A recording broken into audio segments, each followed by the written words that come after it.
ସେମାନଙ୍କ ରୀତିନୀତି ଓ କଳା ସଂସ୍କୃତିକୁ ନେଇ ବଞ୍ଚୁଥିଲେ। ସେମାନଙ୍କ ଭିତରୁ ଏକ ଜାତି ହେଉଛି ଡାକୋଇ।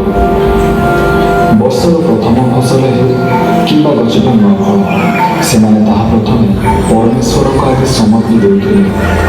ପରମେଶ୍ୱର ସେମାନଙ୍କ ପ୍ରତି ଏତେ ସନ୍ତୁଷ୍ଟ ଥିଲେ ଯେ ବର୍ଷାର ପ୍ରଥମ ବୁନ୍ଦା